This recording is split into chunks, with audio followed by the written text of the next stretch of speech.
Hello, praise the Lord, God bless you all. परमेश्वर आप सबको बहुत आशीष दे। बाइबल कैसे पढ़ें, कितनी देर पढ़ें, बैठ के पढ़ें, चलते हुए पढ़ें, या किस तरीके से पढ़ें, कैसे पढ़ें कि समझ में आए, इन सवालों के जवाब मैं आज की वीडियो में आपको देने वाला हूं। और मैं कोशिश करूंगा कि आपकी सभी शंकाएं जो हैं इसमें दूर हों। और फिर भी अगर आपको कोई सवाल हो, कोई शंका हो, तो आप हमें कॉल कर सकते हैं। ठीक है, उसके नंबर मैं डिस्क्रिप्शन में दे दूंगा। तो देखिए, बाइबल जो है ना वो आपकी गाइड है। स्वर्ग राज्य तक पहुंचने के लिए आपका मार्गदर्शन करने वाली एक किताब है, आपकी दोस्त है। ठीक है, प्रभु यीशु मसीह के बारे में बताने वाली, परमेश्वर के विषय में आपको बताने वाली एक पुस्तक है। तो इसको जब आपने पढ़ना है ना, तो आपने इसको क्या करना है, इसका सम्मान तो करना है, पूरा पूरा सम्मान करना है। लेकिन आपने सम्मान का मतलब ये नहीं है कि आप इसको उठाओ, हाथ में रखो और उसके बाद पढ़ के थोड़ा सा फॉर्मेलिटी के लिए कि पवित्र पवित्र पवित्र वचन है तो इसको थोड़ा सा पढ़ लिया, उसके बाद रख दिया। ठीक है, तो आपको इसको पढ़ना कैसे है, जैसे आपकी हैबिट है बाइबल पढ़ना। ठीक है, बाइबल पढ़ने जब आप बैठे हो, आप बैठ के पढ़ो, चौकड़ी मार के पढ़ो, लेट के पढ़ो, चलते पढ़ो, जैसे मर्जी पढ़ो, आपको पढ़ना जरूर है। ठीक है। और दूसरी बात, बहुत से लोग कहते हैं कि हम पढ़ते हैं तो हमें नींद आने लगती है। ठीक है, ऐसा क्यों होता है? तो ऐसा इसलिए होता है क्योंकि बाइबल को जो समझना, एकदम से बाइबल को समझना मुश्किल है। और कोई भी बात जो आपको समझ में नहीं आती और आप अगर उसको पढ़ रहे हैं, कोई किताब पढ़ रहे हैं जो आपको समझ में नहीं आ रही, उसके विषय में आपका दिमाग सुस्त हो जाता है। तो आपको इसलिए नींद आती है, नींद आना स्वाभाविक है। और इसके इसके बारे में शैतान भी काम करता है। शैतान कभी नहीं चाहता कि आप बाइबल को पढ़ें। ठीक है, इसलिए वो क्या करता है, जब आप बाइबल पढ़ने बैठते हो तो वो आपको नींद लेकर आता है, आपके दिमाग को सुस्त कर देता है। ठीक है, और आपकी समझने की क्षमता को जो है वो इन्फ्लुएंस करता है और आपकी समझने की क्षमता को ब्लॉक कर देता है, जिससे कि आप जो पढ़ते हो, थोड़ा बहुत भी समझ आना हो तो समझ ना आए। आपके दिमाग में, जब आपने देखा होगा, जब आप बाइबल पढ़ते हैं तो आपके दिमाग में यहाँ वहाँ की बातें आने लग जाती होंगी। और आप पढ़ यहाँ रहे हो लेकिन सोच कुछ और रहे हो। दिमाग यहाँ, आंखें यहाँ पर है, पढ़ रही हैं, आवाज से भी, दिमाग से भी पढ़ रहे हैं, लेकिन सोच कुछ और रहे हैं कि वहां पे बेटे का क्या होगा, वो वहां गया है, वो वहां गया है, उसका ऐसा होगा, उसका वैसा होगा, यहाँ पे घर ले लेंगे, ऐसे ये सब बातें आपके दिमाग में चलती रहती हैं। तो ये सब बातें शैतान जो है आपको इन्फ्लुएंस करता है, आपको फोकस बाइबल पर ना हो और आपको जो समझ में आना है वो भी समझ में ना आए।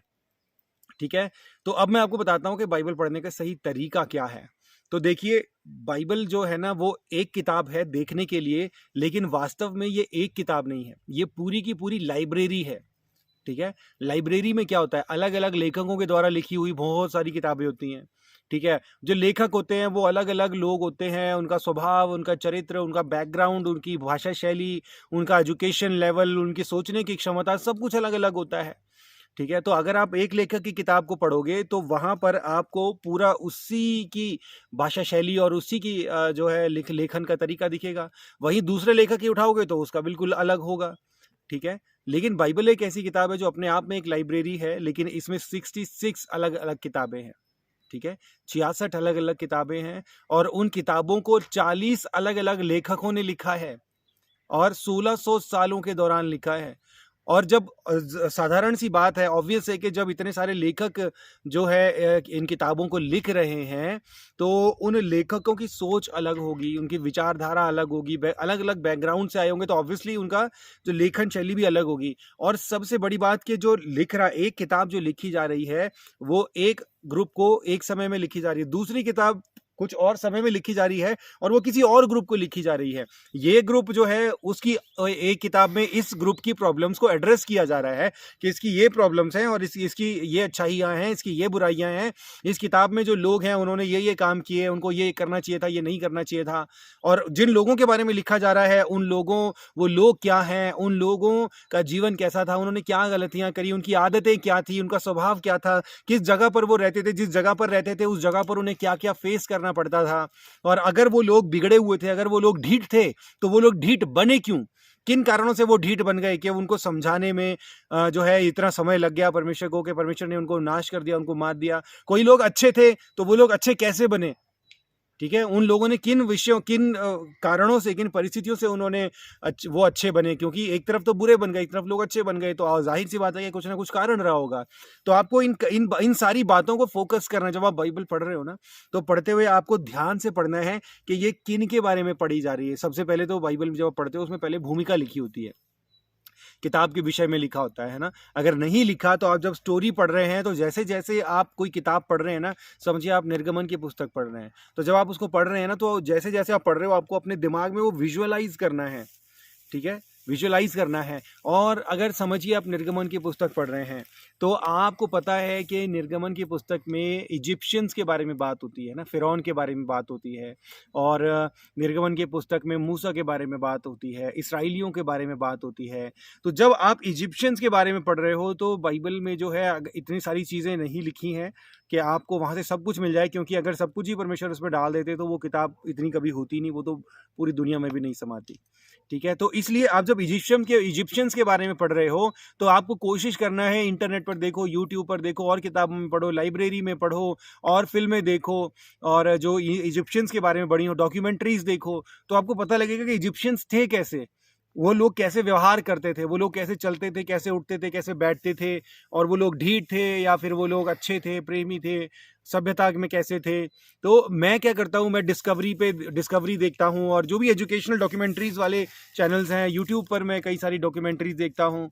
तो ये इसलिए ताकि चीज़ों के विषय में जो समझ है, वो मेरी जो समझ है वो और बढ़े, ठीक है। तो आपको भी ऐसे ही करना है, जिस भी किताब को आप पढ़ रहे हो, समझिए आप उत्पत्ति की पुस्तक पढ़ रहे हैं, तो आप उसको ऐसे नहीं पढ़ना आपने कि खोला और उसको पढ़ते गए पढ़ते गए पढ़ते गए पढ़ते गए पढ़ते गए पढ़ते गए, ऐसा नहीं। आपको क्या करना है, पहले एक हेडिंग जो लिखी होती है ना, हमारी बाइबल में हेडिंग्स लिखी हुई है मोटी मोटी, तो वो हेडिंग्स लिखी है, आपको एक हेडिंग पढ़नी है। आप समझ लो कि आज के दिन पे आपको ये हेडिंग खत्म करनी है, ठीक है। डेडिकेटेड टाइम निकालना है बाइबल के लिए, अपने ऊपर ये आपने बोझ नहीं रखना है। बहुत से लोग कहते हैं कि मैंने तो 3 हफ्ते में पूरी बाइबल खत्म कर दी थी, इतना फास्ट हूँ मैं बाइबल पढ़ने में, और वो सोचते हैं कि वो बहुत अच्छा कर रहे हैं। आप 3 हफ्ते में तो क्या, आप छः हफ्ते में भी पूरी बाइबल अगर खत्म कर दोगे ना, लेकिन उसको बैठ के मनन नहीं करोगे, उसके ऊपर उसको उसको च्यू नहीं करोगे, जैसे गाय जुगाली करती है ना, वैसे ही गाय जुगा खाती है ना, उसको बाद में जुगाली करती है और महीन करती है, उसको बारीक करती है ताकि अच्छे से पाचन हो। तो आपको जो पढ़ना है ना, आप थोड़ा पढ़ो, लेकिन जो पढ़ा है उसको समझो। तो आपने समझो एक हेडिंग पढ़ी ऊपर की, तो वो हेडिंग आपने आज सोचा कि आज मुझे ये हेडिंग पढ़नी है, तो उस हेडिंग के बारे में आपको पढ़ना है, थोड़ा सा पढ़ना है, उसके बाद उस पर मनन करना है कि जो पढ़ा वो क्या लिखा है, ठीक है। निर्गमन की पुस्तक के विषय में लिखा मान लीजिए, तो वहां पर आपको हेडिंग पढ़ना है कि वहां पर मूसा जो है वो उसको पानी में बहा दिया गया जब वो बच्चा था, और जब बहा दिया गया तो उसको जो है फिरौन की बेटी ने उसको उठा लिया, अपने पास रख लिया। तो आप थोड़ी देर रुकिए, ठीक है, रुक के इसको अपने मन में विजुअलाइज कीजिए कि जब मूसा की जो माता है, उन्होंने अपने बेटे को पानी की टोकरी में जब रख के बहाया होगा, तो उसका मानसिक स्थिति क्या होगी, उसके दिमाग में क्या चल रहा होगा, ठीक है, उसके दिमाग में क्या चल रहा होगा। क्या वो प्रार्थना कर रही होगी कि परमेश्वर पिता, मैं जानती हूँ कि आप मेरे बच्चे को संभालोगे, इसलिए मैं पूरे विश्वास के साथ इसको बहा रही हूँ, ठीक है। उसके बाद आपने क्या करना है, और चीज़ों के बारे में सोचना है कि जब मूसा पानी में बह रहा था, और जब फिरौन की बेटी ने जब मूसा को देखा टोकरी में बच्चा पड़ा हुआ है, तो वो ये भी तो बोल सकती थी कि किसका बच्चा है, पता नहीं कहाँ पे, भगाओ इसको वहाँ पर, या अपनी दासियों को बोल देती कि तुम रख लो इसको, पता नहीं किसका बच्चा, देखो पूछो किसका बच्चा है, और जिसका है उसको वापस करो, यहाँ पे आ गया। लेकिन परमेश्वर ने उसके मन में डाली ये बात कि उस बच्चे को देखकर फिरौन की बेटी के मन में प्रेम जागा, और उसने उस बच्चे को अपने पास रख लिया, ठीक है। तो जब आप इस तरीके से बाइबल पढ़ोगे ना, चीजों को फोकस करके, विजुअलाइज करके, उनके ऊपर मनन करके कि जो किया गया वो क्यों किया गया, जिसने किया उसने किस परिस्थिति में किया, और जब उसने ऐसा किया तो उसकी क्या मानसिक स्थिति क्या रही होगी, ठीक है। मान लीजिए आप पतरस के बारे में पढ़ रहे हैं कि पतरस जब नाव पर था यीशु मसीह के साथ, तो यीशु मसीह पानी पर चलकर आ रहे थे, तो पतरस ने बोला कि प्रभु मैं तेरे पास चलकर आना चाहता हूँ। तो आप यहाँ पर थोड़ा सा रुकिए, यहाँ पर होल्ड कीजिए, और इस सीन को अपने मन में विजुअलाइज कीजिए, सोचिए, अपने मन में क्रिएट कीजिए कि पतरस नाव पे खड़ा है और वहां पर सामने प्रभु खड़ा है, लेकिन पतरस कहता है कि प्रभु मैं तेरे पास चलकर आना चाहता हूँ। तो पतरस ने किस जिज्ञासा में ये बात कही?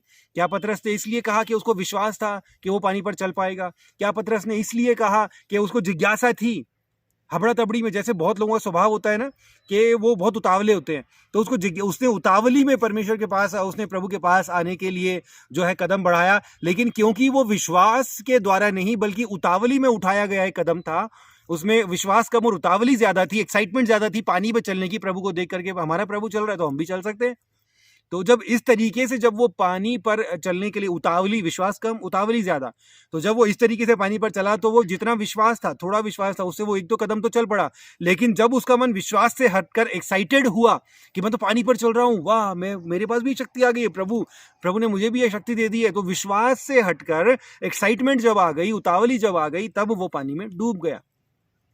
इस तरीके से चीजों के ऊपर फोकस करके जब आप बाइबल को पढ़ोगे ना, आप विश्वास करें, आपको कभी भी नींद नहीं आएगी और आपको बाइबल पढ़ने की लत लग जाएगी। यानी कि एक ऐसा है कि जैसे आप मिट्टी खोद रहे हो और हर बार मिट्टी खोदते हुए आपको एक नया जेम मिल जाता है, एक नया हीरा मोती जवाहरात मिल जाता है, कोई ऐसी बेशकीमती चीज मिलती है, आपको और जिज्ञासा लगती है खोदने में, आप और खोदते हैं, और खोदते और खोदते, फिर कुछ और मिल जाता है, फिर आप उसको जेब में रखते हो, अरे वाह, यहाँ तो और जेम्स मिल रहे हैं, आप और खोदोगे और खोदोगे और खोदोगे, आप खोदते ही चले जाओगे, खोदते ही चले जाओगे, और आपको इस खोदने से कभी थकान नहीं होगी। ऐसा ही है बाइबल को पढ़ना। ठीक है, साथ में आप क्या कर सकते हैं, आप अलग अलग कलर के मार्कर्स अपने पास रखिए। आप समझिए, अगर आज आप पढ़ रहे हैं यीशु मसीह के स्वभाव के बारे में, आप न्यू टेस्टामेंट से मत्ती रचित सुसमाचार पढ़ रहे हैं और यीशु मसीह के स्वभाव के बारे में आप पढ़ रहे हैं, यीशु मसीह के बारे में आप पढ़ रहे हैं, तो आप अलग अलग करके कलर के मार्कर्स अपने पास रख सकते हैं। जहां पर आपको लगता है कि हाँ, यहाँ पर यीशु मसीह के बारे में कुछ लिखा है, वहां पर आप मार्क कर दो, उसको मार्कर से, लाइट कलर के मार्कर से उसको हरा कर दो, और जितनी जगह पर आपको मिला उतनी जगह पर हरा कर दो।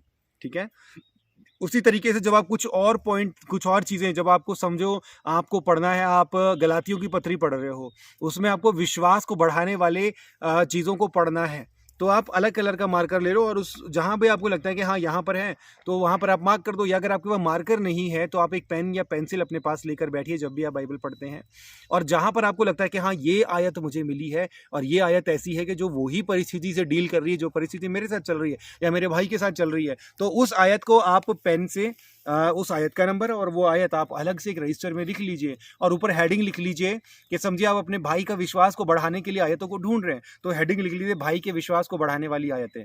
वो आयतें आप ढूंढिए, जब पढ़ेंगे तो आप खोजी मन से पढ़ेंगे, मुझे वही वाली आयतें ढूंढनी है। ठीक है, तो वो आयत लिख लीजिए, उसके बाद दूसरी मिले दूसरी लिख लीजिए, तीसरी मिले तीसरी लिख लीजिए। इसी तरीके से अगर आपको अपनी मम्मी, आपकी माता जी हैं, समझिए वो बीमार है और उनकी हीलिंग के लिए आप बाइबल से वर्सेस ढूंढ रहे हैं, तो आपको क्या करना है, आप पढ़िए और जहाँ पर आपको मिलता है तो वहाँ पर ऊपर हेडिंग ले लीजिए, मम्मी के बीमारी से ठीक करने के लिए विश्वास की आयत है, और वहाँ पर आप उनको लिखते जाइए, लिखते जाइए, लिखते जाइए। इस तरीके से आपको, जब आप ऐसे खोजी मन से आप अगर पढ़ोगे ना, तो आप यकीन कीजिए, आप सारी जिंदगी भी बाइबल पढ़ते रहोगे ना, तो भी आप सिर्फ उसकी सरफेस को स्क्रैच करोगे। कहते हैं ना, सिर्फ सरफेस को स्क्रैच करना, कि कोई चीज़ है उसका सिर्फ बाहरी आवरण को ही आपने हल्का सा खरोचा है। बाइबल अपने आप में एक बहुत बड़ा समंदर है, ऐसा समंदर है कि पूरी मानव जाति खत्म हो जाएगी, लेकिन बाइबल से निकलने वाले जो रेवलेशंस है, प्रकाशन है और जो जेम्स हैं, वो कभी खत्म नहीं होंगे। ठीक है, तो इस तरीके से आपको बाइबल को पढ़ना है, बाइबल को जो है आप अपना मित्र बनाइए, अपना दोस्त बनाइए। ठीक है, सही तरीके से बाइबल को पढ़िए, जैसे जैसे मैंने बताया वैसे वैसे पढ़िए, समय निकालिए। इस तरीके से जब आप पढ़ोगे ना, तो आपको बाइबल पढ़ने का इतना मन करेगा कि आपको कुछ और किताब पढ़ने का, कोई और किताब पढ़ने का दिल नहीं करेगा। ठीक है, और कोशिश कीजिए कि बाइबल के बारे में बेसिक स्टडी आप लीजिए, चीज़ों की बेसिक स्टडी।